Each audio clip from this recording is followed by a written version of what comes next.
გამარჯობა. ბაში ვისთვის ზედმეტად ამბიციური წინასწარი ავანსია. მოკლედ, არის ერთი ასეთი ძველი მინიატურა.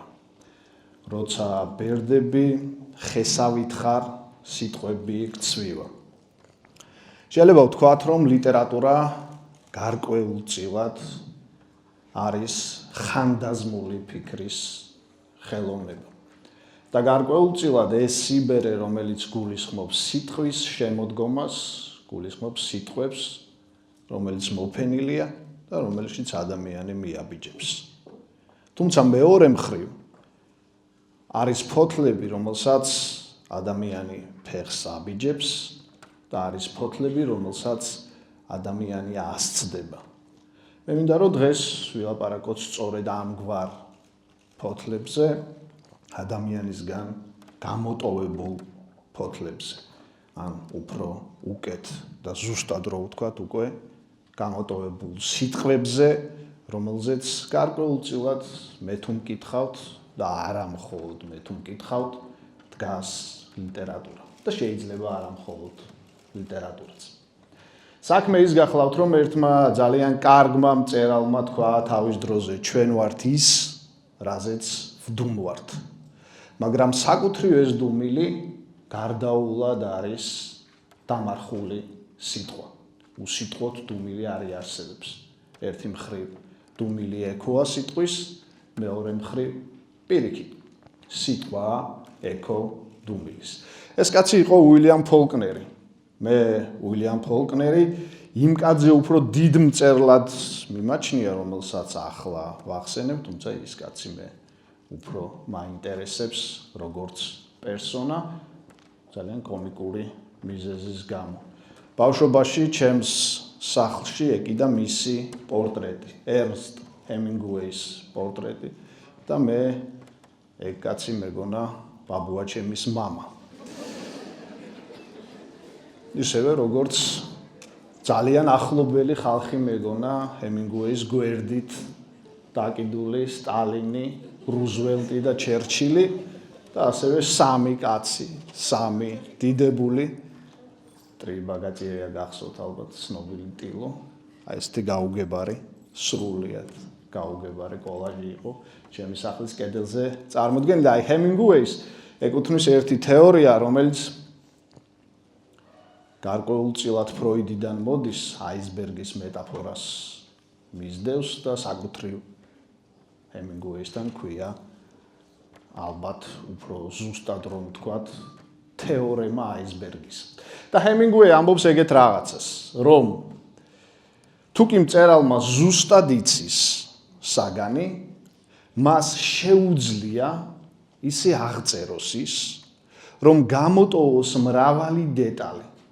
მაგრამ ეს ცოდნა მკითხველს უკარნახებს სხვა ყველა დანარჩენ გამოტოვებულ დეტალს.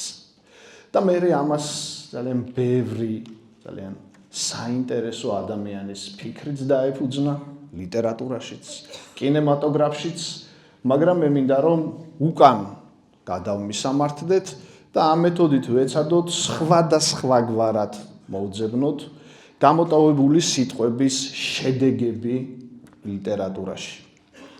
მოდი პირველი იყოს შუშანიკის წამება. შუშანიკის წამება არ გახლავთ მხატვრულ ლიტერატურად ჩაფიქრებული ტექსტი. მაგრამ განსხვავებით ბევრი საპატივცემო, რომელიც გნებავთ ადამიანისგან, მე ვფიქრობ, რომ ის მაღალი რანგის ლიტერატურა. გარდა ბევრი მეტაფორისა, ამ ლიტერატურად მას ქმნის ერთი პატარა დიალოგური ნიუანსი, როდესაც აფოცი, სასულიერო პირი, ამხნევებს დედოფალს და ეუბნება, უпростоრედ განზრახული აქვს რომ უთხრას, მტკიცედს დგა, მაგრამ ეუბნება მხოლოდ მტკი. რეალურად ეს ერთი პატარა შეწყვეტილი სიტყვა ჰაგიოგრაფიულ ტექსტს, რომელიც არ არის განზრახული მხატვრულ ლიტერატურად, აქცევს უკვე მხატვრული ლიტერატურის კლასიკურ საკუთრებად. ისევე როგორც სხვა ბევრი ნიუანსი. ახლა სხვაგვარ გამოტოვებებზე გადავიდეთ. მაგალითად, იმაზე, რომ შეიძლება მხატვრულ ლიტერატურაში ადამიანი ამბობდეს ერთ რამეს, მაგრამ მკითხველმა, რომელიც გამოცდილია, იოლად მიხვდეს მეორე. მაგალითად, ავთანდილის სუპერ გენიალური ლოცვა, ასევე სრულიად ორიგინალური ფორმის, ხო, ჩვენ ვიცით ლიტურგიკული ლოცვები, ვიცით ინტიმური ლოცვები, რომელიც მხოლოდ ჩვენგან მიემართება ღმერთს და ეს სრულიად შესანიშნავია, შეიძლება ძალიან მარტივი იყოს, ღმერთო დედა კარგად მიმყოფე, მამა კარგად მიმყოფე, შვილი კარგად მიმყოფე და ასე შემდეგ. ვიცით ორიგინალური ლოცვებიც, ხო? როგორც მაგალითად სოლომონ ბრძენს მიეწერება, როდესაც მას ღმერთი მიმართავს, რომ მოდი ილოცე ჩემს მიმართ და მთხოვე ის, რაც ყველაზე მეტად გინდა და სოლომონი ეტყვის, რომ მე მინდა სიბრძნე და უნებრევია, იოლი გასაგებია, რომ სიბრძნიდან შეიძლება დაიბადოს სხვა ყველაფერი, რაც შეიძლება მას ადამიანმა თხოვს. მაგრამ ავთანდილი საერთოდ სხვა რამეს თხოვს ღმერთს, მიდის ტყეში, ეძებს ტარიელს, რომელიც სულად უცხო ადამიანია მისთვის და გაუგებარი და ვეღარ ამაზეც დგას უცხოს ძებნა და საკუთრად გახდომა და ღმერთს ეუბნება, რომ მომეც დათმენა სურვილთა უფალო უფლებათა. ანუ ღმერთს ეუბნება, რომ რაც მინდაო, ის არ მინდა, რომ მინდოდესო. ამის ძალა მომეწონა, მე სხვა აფორიზმის სხვაგან ეხიდება, ხო, რაც არ აღწარდეს იგი ქმენუს ძეულ წადილთანებას. ანუ ეს ლოცვა თავის მხრივ გულისხმობს უზარმაზარ გამოტოვებას, რა უნდა უნდოდეს ავთანდილს სახლში. დარჩა ყველაფერი, რაც შეიძლება ადამიანს ჰქონდეს. ხო, Google Maps ლოკაციით ხო არიძებს ტარიელს რო უეჭველი სადღაც არის და მიაგნებს, ხო? შვაღამეა, ტყეში მიდის, ხეცებია და ფიქრი გაკრთება, იესოს თავში გაკრთა, ხო? რაღაცნაირი შიშნარევი ფიქრი თავის დროზე. თავთანდილის თავში მით უმეტეს გაკრთება, რომ ეგებ დავბრუნდე უკან, რა მინდა, ვის ვეძებ, რატომ ვეძებ. მაგრამ ავთანდილმა იცის, რომ ადამიანად ყოფნის მთავარი ნიშანი არის მეორე ადამიანის დანახვა, სრულიად უცხოსი, გაუგებრის და საკუთრად გახდომა. ეს აქ არ წერია, მაგრამ ეს ლოცვა ამ გამოტოვებულ ნათქვამს ჩვენ გარკვეულწილად გვაფიქრებინებს. თუ რა თქმა უნდა, საკუთარ თავს ფიქრის იძულებას გაუჩნდ. აუდა კეთელაური. მე არ მინდა რომ აუდა კეთელაურის ძირითად ამბავზე ვისაუბრო იქ ორი სიმართლის ამბავზე, უფრო უკეთრად ვთქვათ, მრავალი სიმართლის ამბავზე, რომ ამდენი ადამიანიც არსებობს, იმდენი სიმართლეა. უბრალოდ ერთი ნიუანსი მინდა გავიხსენო, ძალიან ცნობილი ერთი მხრივ, მაგრამ მეორე მხრივ მიჩქმალული. როდესაც ლაპარაკობს აუდა კეთელაური ძმაზე მუცავის და ამბობს მისი ლამაზი ძმის თვითონ. ეს ხო არ არის ჩვეულებრივ ერთი ვინცის იქათ ლამაზი იყო, არ იყო ლამაზი, საერთოდ რა მნიშვნელობა აქვს. მკვდარია ის კაცი. ანუ თუ ჩვენ ვიცით ხალხური პოეზია, უკვე ვიცით პასუხი ამას. მაკვდია ბეჩაო იერემო დაზდება სიღარიბის ჯოხი და ასე შემდეგ და მე რა ლამაზ ექიმ მოგიყვანა. სიკვდილი არის ლამაზი ექიმი. იმიტომ რომ სიკვდილი ათანაბრებს ყველას. უპოვარსაც, მდიდარსაც, მტერსაც და მოყვარესაც. ეს არსად წერია.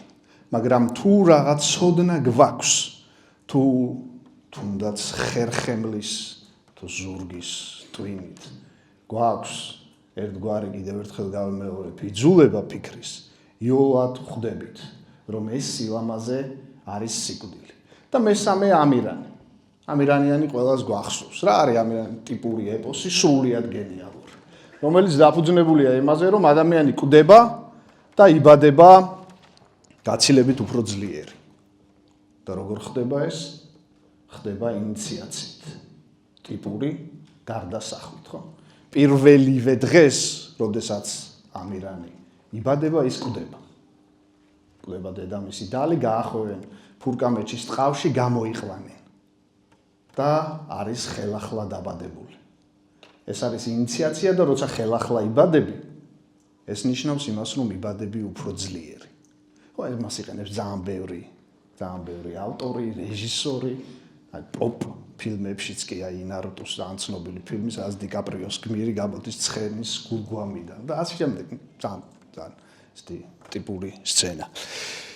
მეორეჯერ არის ეგეთი გმირი ამბრი არაბი, მკვდარია, მოასვენებენ დიდი კაცია, ძალი ფეხი მიწაზე მოსტრევს და დედამისი ეტყვის ამირანს, რომ შენ უკვე საკუთარ თანატოლებში ყველაზე ძლიერად ითვლები. და აწიე ეს ფეხი და დადე, ვერ აწევს. წავა, შევა სიბნელეში, ეს არის სიკვდილის სიმულაცია, 40 დღე იგლოვს, გამოდის არის უფრო ძლიერი. მერე არის იგრიბატონის წყალი, რომელშიც ანტიკური და ქრისტიანული წმენები ერთმანეთს ერევათ მაწვერი და აცვივდება, ვიცით რომ ეს რაღაც სულის ერთგვარი პაგანიზებული სიმბოლოა და იქაც 40 დღე გლოვობს. მერე არის ბადრი უსუპის ეპიზოდი, როდესაც დევები დახოცეს, იქ სისხლით არის ყველაფერი სავსე, შედის, თითქოს იხრჩობა და აღჭობის სიმულაცია გამოწია, ანუ კიდევ კვდება და კიდევ იბადება. მერე არის ვეშაპების, რომელიც იონას მითიდან არის გარკვეულწილად ნასესხები, უფრო გვიანდელია, ორ ვეშაპს მოკლავს, მესამე გადაყლაპავს, გამოჭრის მუცელს, გამოდის და ამირანის მომრევი დედამიწაზე აღარ არის არავინ. და ამ დროს დემიურგი ეუბნება, შემქმნელი, უფრო სწორედ თვითონ ამირანი ეუბნება დემიურგს, რომ უნდა შემეჭიდო. ეს ეუბნება, რომ არ გინდაო. ის ეუბნება, უნდა შემეჭიდო. ეს ეუბნება, არ გინდაო. არა, გინდა თუ არა უნდა შემეჭიდო და შეეჭიდება.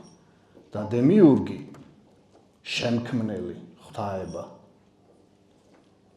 დაამარცხებს ამირანს და მიაჯაჭვავს კლდეზე ამ პალოსზე. რა ხდება აქ? სინამდვილეში დემიურგს შეეშინდა ლოგიკის.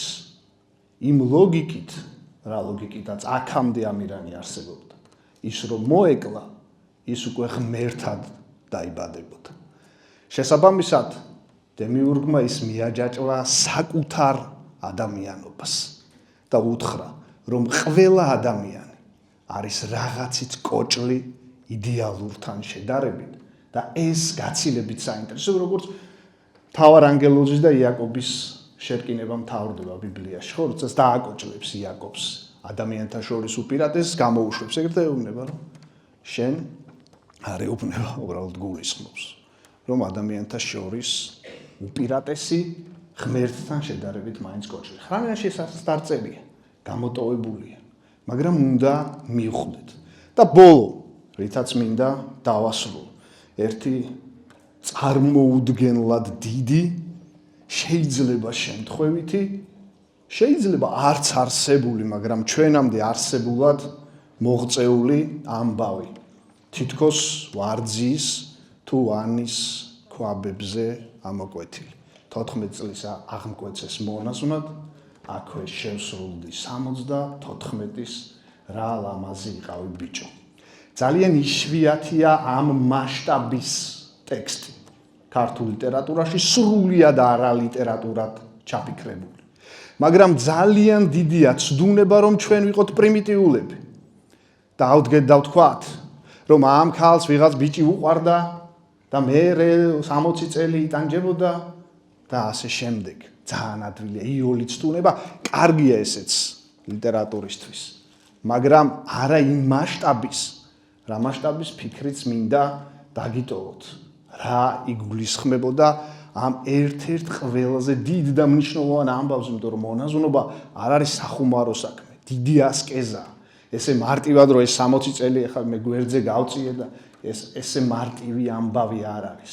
ძალიან უცნაური არის ეგ რომ აი საადღაც ან ბევრი საუკუნით ადრე ან იმ დროს კაცმა არც ეგ წარწერა როდის არის გაკეთებული, მაცუო ბასიო წერს ეგეთ ლექს რომ მონაზვნები იგონებენ სამეფო დღეთა გარდასულ ბრწყინვალებას, გარეთ კი თოვლი მიმოფანტულა. მეტი არაფერი არ წერია, ჰაიკუა.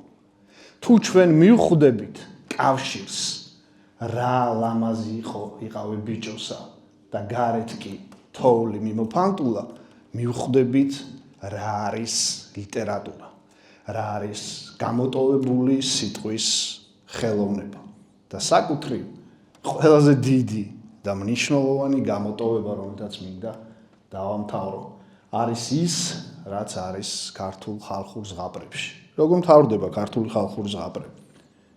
არის ბევრი ამბავი, გასაჭირი, გამარჯვება, მარცხი, ტკივილი, სასწაული, შემწე, მავნებელი, შემდეგ და ბოლოს მთავრდება, დამთავრდა, ცხოვრობდნენ დიდხანს და ბედნიერად.